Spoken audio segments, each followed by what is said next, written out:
Hey, it's Simon Page from simonpage.com. In this video, we're going to be talking about email marketing. And if you're following along with this series, now is the time where you would start getting some signups into your list. And so now we're going to talk about what you would actually send to those people. So let's get started. The first thing that you're going to send someone is, it's called a 5-step welcome series. And what this is a series of emails that's designed specifically to indoctrinate them to your brand, to get them to know, like, and trust you because you're the expert in your field, right? At the end of the 5-step series, you're going to offer them the beginning step in your offer portfolio. So what does this look like? So in the first email, you're going to set the stage.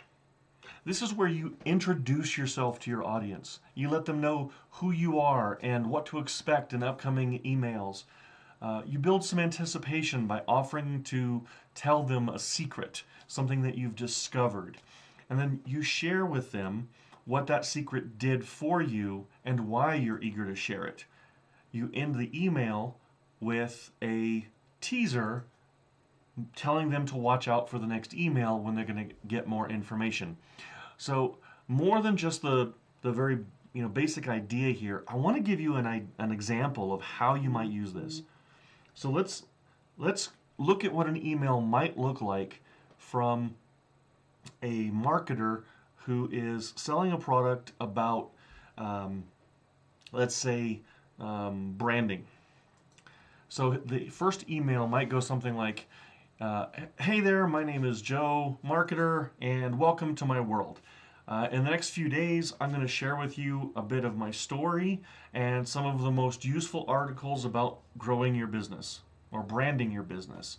Right? So now he shared who he is and what he does and set the stage that they're going to be receiving more content. And then he'll say, one of the articles that I'm going to send you is all about how to present your offer to prospective customers. Why? Because, man, I seriously messed up when I was just getting started. And I want to help you avoid making the same mistakes. I had all these technical skills left over from my previous career, but absolutely no idea how to present an offer. And I had one of my first clients call me screaming at me. But she said something that I never anticipated. And tomorrow, I'm going to tell you exactly what she said, so stay tuned. See you then, Joe. Right? See how he's opened a loop. He said, I'm going to share with you the reason why this client was screaming. He's raised curiosity and said, watch for my next email. So, email number 2 is going to be high drama and backstory. This is where you're going to hook the reader by talking them about how you faced the challenge and then how you got hit by this insurmountable obstacle, right? And insurmountable, of course, in quotation marks, because that's where we want them to go, what we want them to believe. And then at the end of this email, you're going to share how you figured out how to get over that obstacle, and then how you're going to tell them in the next email how you overcame it. So going back to our example, this is from Joe. Hey there, Joe again. So yesterday I was talking about how I got this phone call, and let me tell you, when the phone rang and I saw that it was my client, that I had just given them like this extensive, proven marketing plan that were going to take their business to the next level, and I was sure that she was calling me to thank me for having done such an exceptional job. And I was shocked when I picked up the phone and she was screaming, I can't believe I paid you so much money for this pile of crap. Well, that didn't feel too good. But the basis of her message was that I was a waste of time, I didn't know what I was talking about, and obviously didn't know anything about marketing. Well, we talked a bit, and I got some feedback from her, figuring out what it was that the problem was, and she said it was hard to navigate, didn't explain anything, and she was so frustrated she just didn't read the rest of it. Well, I was shocked, and in my opinion, it wasn't that ugly or confusing, or was it? So I opened it back up, and I was looking through it, and I had an absolute epiphany that completely and totally changed the way I was going to approach my business. And then you would close with, tomorrow, I can't wait to tell you about the epiphany, or something like that. So again, we closed one loop and we opened a new one. So now they know what the client was screaming about, but now they need to know what the epiphany was. Which takes us to email 3. What's the epiphany? You share the secret that changed everything. What it did for you, how it changed your business, how it changed your life, and how it ties into the big thing that you've created for them, the product or service that you're going to be offering later in this series. And then you're going to end this by promising even more helpful information. So back to our example. It's going to sound like something like, well, I'll be honest, at first I felt a little bit defensive, and then it hit me. The content of what I sent was solid, but the presentation was really lacking. And if she couldn't understand it, she'd never be able to know its value or what it could do for her. So I spent the next few hours revamping the presentation. I didn't change a word. I just made it more easy to read and easier to understand. And I sent it back to the client and asked her to take another look at it. I'll be honest, I didn't hear anything for a couple of days, and I thought she hated me. But then she called me and she said, Joe, this idea is so much better than the last one. She even thought it was new content. And I learned one of the most important lessons of my life that day.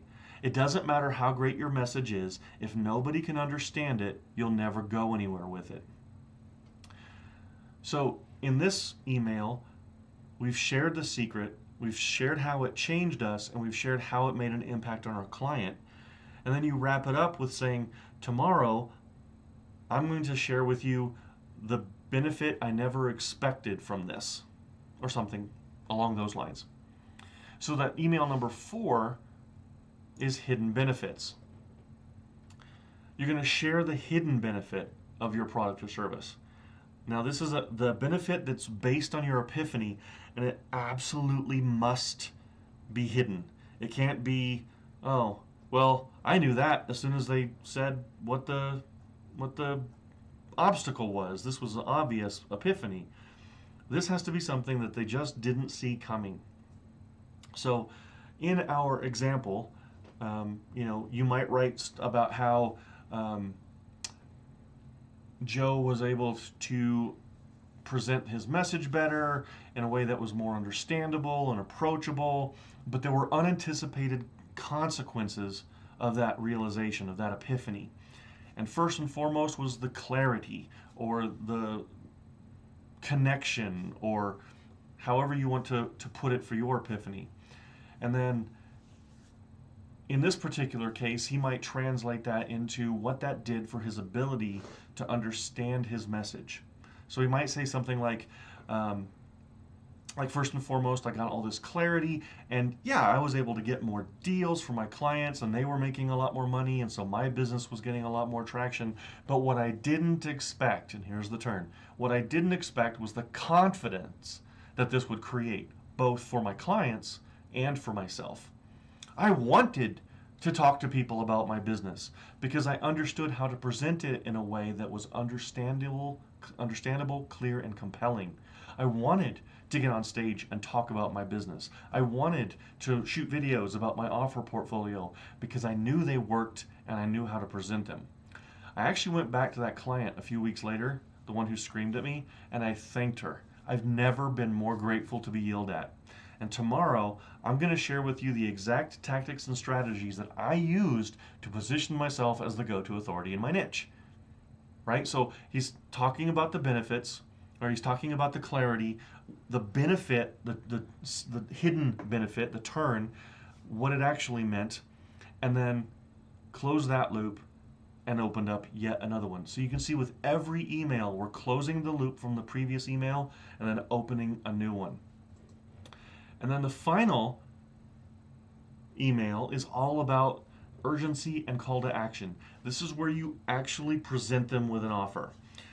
First thing first, you're going to tell them, first thing that you want to understand is that the whole purpose of the first 4 emails is that they understand your journey. How you went from not having the benefit that your course or product or service is going to offer to having it. Now, this email, you're going to offer to take them on that journey. They know that you're the expert, and now you're going to show that, hey, if you want this same benefit for you, come with me, right? You're going to deliver the information about your product. You're going to include some scarcity and urgency. Again, authentic. Don't make it fake. And then you're going to close the email with a strong call to action. So back to our example, it might sound like, so after helping hundreds of clients now completely transform their business and reframe the way they present their business message to something that's completely clear and understandable, I want to help you do the exact same thing. And that's why I'm launching my course, the Uber Branding Blueprint, right? Click here to join. First call to action. In this course, you're going to learn how to, and you're going to list the benefit 1, benefit 2, benefit 3. List all of the benefits that they're going to get from delivering or from going through your course, and then close with something like, you know, I'm opening this course for a limited time. I'm only accepting new students throughout the end of the weekend. Click here to join with another link, and that's it. You know, thank you very much. I'll see you on the inside, Joe. Now, this is the end of your 5-day welcome series. This has taken them through an entire process of setting the stage, getting them to know, like, and trust you, sharing your backstory that includes the obstacle that you overcame, the epiphany with how you actually overcame it, the benefits that were unexpected in the process of learning about that epiphany, and then finally, urgency and call to action. That is it. I hope you liked this video. I hope you get value from it. If you did, please go ahead and give me a like down below. And if you'd like to get notified whenever I come out with new content about mindset, marketing, and entrepreneurship, go ahead and hit the subscribe button, and don't forget to hit that bell. Thanks very much, and I will see you on the next video.